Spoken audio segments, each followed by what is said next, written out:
Some major news out of Iowa that should serve as a blinking red light for Republicans. First-time Democratic Party candidate Caitlin Dray has not only won the Iowa Senate District 1 seat, flipping a Republican seat to Democratic control, but has broken the Republican supermajority in the Iowa Senate in doing so. And just as impressive, this is a seat that Donald Trump won in 2024 by 11 points, now seeing a more than 10-point swing to the left, meaning this is a 21-point swing from red to blue. If we saw the national environment turn to the same extent this seat in Iowa has, that would mean Democrats would win the House and Senate and eliminate any semblance of a mandate that Trump and Republicans ever had. Another blinking red light for Republicans in Iowa, the state's U.S. Senator Joni Ernst is up for re-election this upcoming cycle in 2026. And according to public policy polling, PPP's new Iowa poll finds that Joni Ernst is unpopular and could face a tough fight for re-election next year. Only 39% of voters approve of the job Ernst is doing, to 47% who disapprove. Just 38% say they want to re-elect her, to 52% who prefer someone new, and a matchup with a generic Democrat opponent is virtually tied, with Ernst getting 45% and her hypothetical foe 43%. In fact, she's actually trailing one of her Democratic opponents, Zach Wahls, 45% to 43%. And if you're wondering why that might be, well, I think I have an idea, given that this was one of her most recent appearances at a town hall. When you are arguing about illegals that are receiving Medicaid benefits, 1.4 million, 1.4, they are not eligible. So they will be coming off. So people are not, well, we all are going to die. So for heaven's sakes, folks. And as if that wasn't bad enough, when she was confronted with the massive backlash for her heartless statement in light of 17 million Americans getting their health care ripped away, she opted, of course, to double down. Hello, everyone. I would like to take this opportunity to sincerely apologize for a statement that I made yesterday at my town hall. I was in the process of answering a question that had been asked by an audience member when a woman who was extremely distraught screamed out from the back corner of the auditorium, "People are going to die." And I made an incorrect assumption that everyone in the auditorium understood that, yes, we are all going to perish from this earth. So I apologize. And I'm really, really glad that I did not have to bring up the subject of the tooth fairy as well. But for those that would like to see eternal and everlasting life, I encourage you to embrace my Lord and Savior, Jesus Christ. Weird how this woman can't manage to elevate her approval rating in her state. Truly one of life's great mysteries. And of course, this latest special election result wasn't the only warning sign for Republicans. Earlier this summer, Democrat Sam Sutton won a special election for New York State Senate District 22, a district that Trump won by 55 points in November of 24.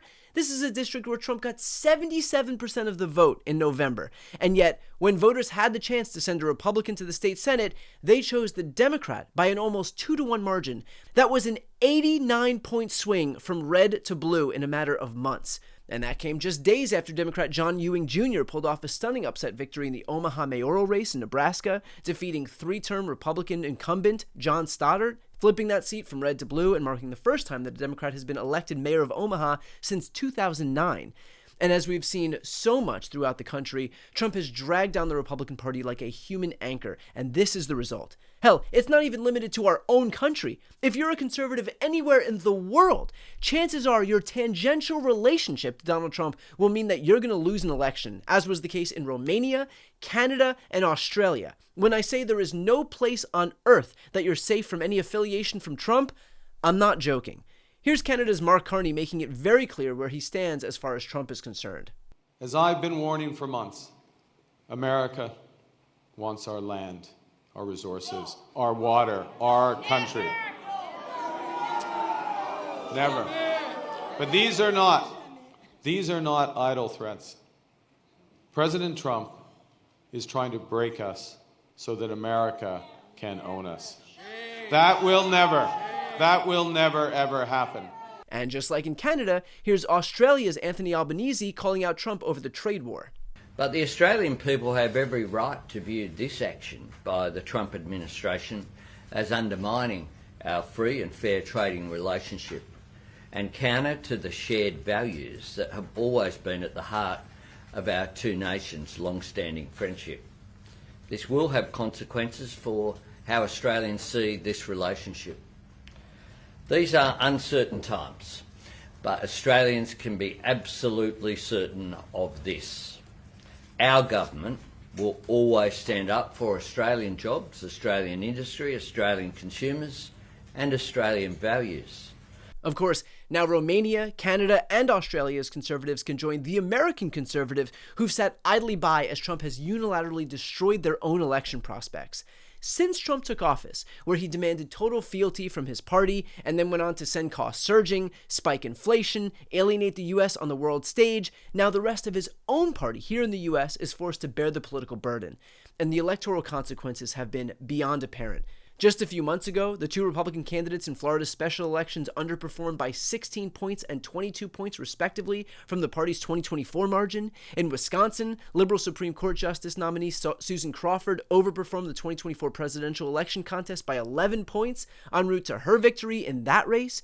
In Pennsylvania, Democrats overperformed by 15 points and 17 points in two state legislative seats en route to victories there, one of which solidified Democratic control of the Pennsylvania State House, and the other of which flipped a seat from red to blue. Across the U.S., of the dozens of races held since Election Day in 2024, Democrats are seeing a roughly 11-point swing to the left, with several of those races seeing Democrats flip seats formerly held by Republicans. In other words, we are seeing both domestic and international backlash to Trump's erratic style of governance. And if all of this feels remarkably similar to what we saw in 2017, you'd be right. After Trump's shock victory in 2016, Democrats began outperforming expectations in special elections across the country. They flipped a state Senate seat in Delaware by 16 points. They won a state House seat in New Hampshire that had been in Republican control for 30 years. In Virginia, they came within a hair of taking control of the House of Delegates, picking up 15 seats when most analysts had predicted they'd gain maybe 5 or 6. And what happened after all of that? The 2018 midterms saw Democrats flip 41 House seats by the biggest margin in modern American history and take back majority for the first time in 8 years.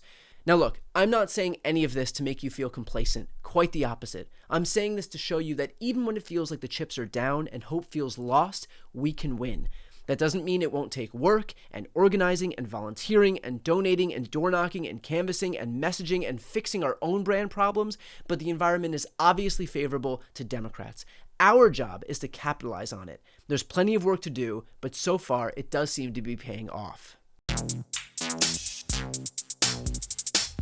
Before you go, if you enjoyed this content and you want to see more and support independent media, please subscribe to this channel. The subscribe button will be right here on the screen. But second, the reality is that we are now in a political environment where this administration can lean on any of the social media platforms to suppress certain voices if they don't like critical coverage.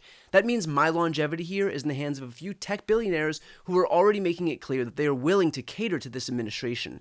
To that end, signing up for my newsletter is a way for me to reach you directly if that ever becomes necessary. I'll put the link right here on the screen as well, so please sign up. It's free, but there's also an option to do a paid subscription if you'd like to support me and my team. I really appreciate it. Thanks so much for watching.